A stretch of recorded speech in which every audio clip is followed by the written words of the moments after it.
آنافرس. من در تابستان گذشته در کنفرانس سالانه ایران آزاد در پاریس حمایت باور نکردنی بین قاره‌ای از اهداف مقاومت ایران را دیدم. ما نیز در هر دو مجلس خود از مقاومت مردم ایران حمایت می‌کنیم. در خاورمیانه با یک موضع محکم و متحد در برابر رژیم ایران آغاز می‌شود. دولت‌های جهان باید برای حمایت از مبارزات مشروع مردم ایران اقدام قاطع انجام دهند. من به مردان و زنان ایرانی که در قالب کانون‌های شورشی سازماندهی شدند و فعالیت‌های خود را در سطح کشور گسترش دادند ادای احترام می‌کنم.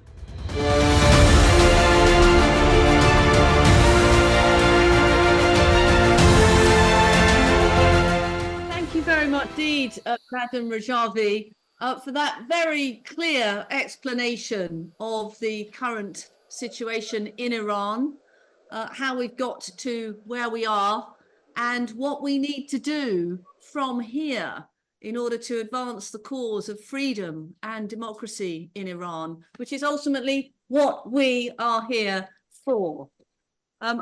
I saw at first hand in Paris last summer at the annual Free Iran conference, the incredible, not just cross-party, but cross-continent global support that you have for this cause.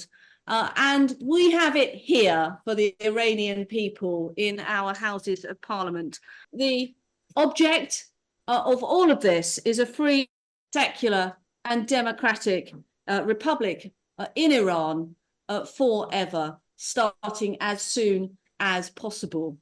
I think the timing of this conference could not be better. Sadly, the crisis in the Middle East has taken a sharp turn for the worst. And we've seen this week 3 US service members being killed and 36 being wounded by Iranian-backed proxies attacking a US base on the Syria-Jordan border. At the same time, the Iranian regime has dramatically stepped up executions of dissidents. These are not things that we all hear about on the BBC, but it is happening. And last week, Mohammed, you have to excuse my pronunciation, Gobalu, arrested during the 2022 uprising, was hanged, as was Farad Salimi, a Kurdish dissident who's already served 14 years in prison. We've also heard reports that Mariam Akbari Monfarad, a 48-year-old mother of 3, who's already served 14 years of her 15-year sentence in prison, was summoned before a kangaroo court and sentenced to a further 3 years, having already served the entirety of her imprisonment without a break. I mean, this is appalling. Just by way of background, Mrs. Monfarad had lost 4 of her siblings, a sister and 3 brothers during the 1988 massacre of 30,000 political prisoners, 90% of whom were members and sympathizers of the PMOI. Overall, as we've heard from Madam Rajavi today, more than 860 prisoners were hanged in 2023 in Iran, bringing the total number of prisoners executed since Razi became president up to 1,689.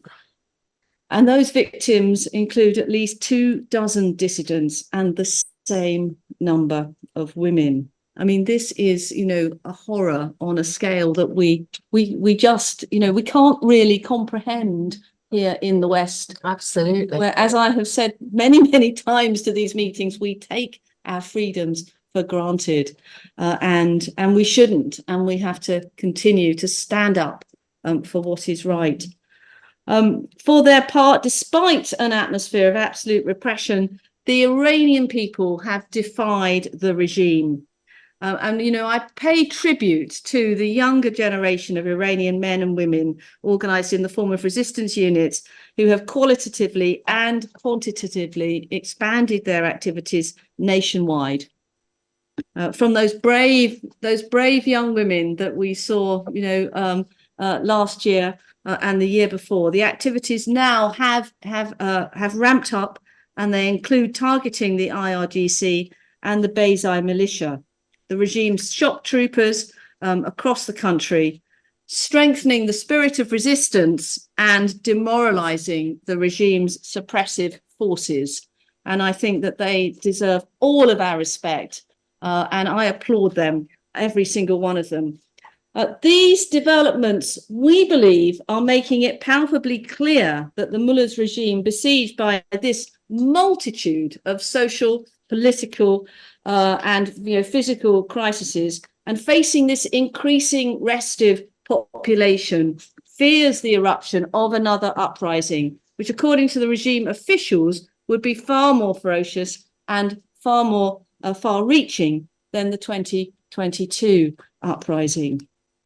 Of course, the problem is that to deal with this explosive situation, the regime in Iran has escalated its malign activities beyond its borders now, including, we believe, extending military and financial support to Hezbollah and other groups to prolong the carnage in Gaza. With the Houthi proxy in Yemen ramping up these attacks, despicable attacks on commercial shipping in the Red Sea, and dramatically increasing executions to intimidate and terrorize their own population. We know in Gaza that we have innocent civilians, children and families caught up in this crossfire, and that is being fueled and exacerbated by external forces, most notably by the Iranian regime.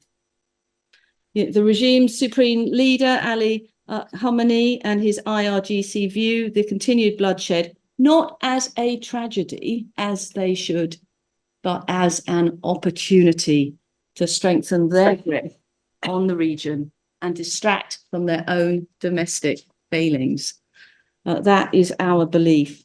And I believe that the international community often underestimates and is currently underestimating the danger posed by the Iranian regime and its warmongering in the Middle East.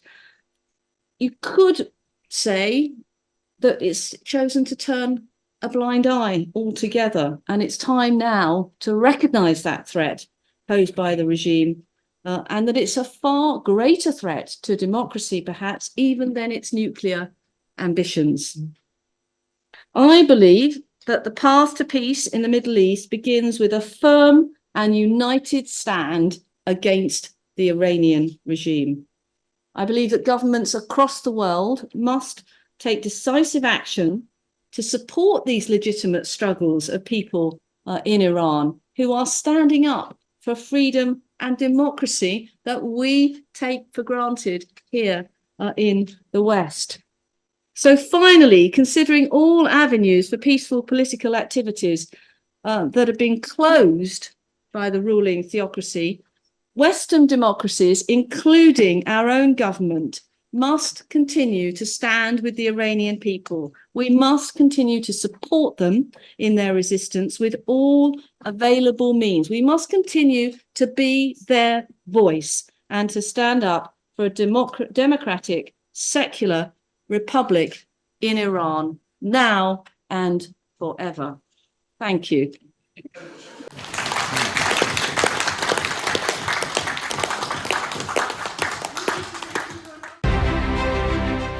بارونس ایتون. در حالی که برخی به تازگی متوجه نقش سپاه پاسداران در داخل رژیم شدند، شورای ملی مقاومت ایران و مریم رجوی از سالها پیش به ما گفتند اگر علیه رژیم ایران و سپاه پاسداران اقدام نکنیم، اوضاع بسیار بدتر خواهد شد. ما باید سپاه را در فهرست سازمان‌های تروریستی قرار دهیم و الهام بخش بودن ائتلاف دموکراتیک شورا به رهبری مریم رجبی را به دنیا اعلام کنیم. رهبری زنان در کانونهای شورشی در داخل ایران و در قیام نشان دهنده قدرت زنان در ایران است. باید حق زنان و جوانان ایرانی در کانونهای شورشی برای مقابله با پاسداران وحشی به رسمیت شناخته شود. طرح 10 ماده‌ای مریم رجبی تعهدی به برابری جنسیتی، سیاسی و اجتماعی و همچنین تدابیر قانونی برای حقوق سایر گروه‌های به حاشیه رانده شده است که تحت تبعیض معمول در نظام کنونی رنج می‌برند.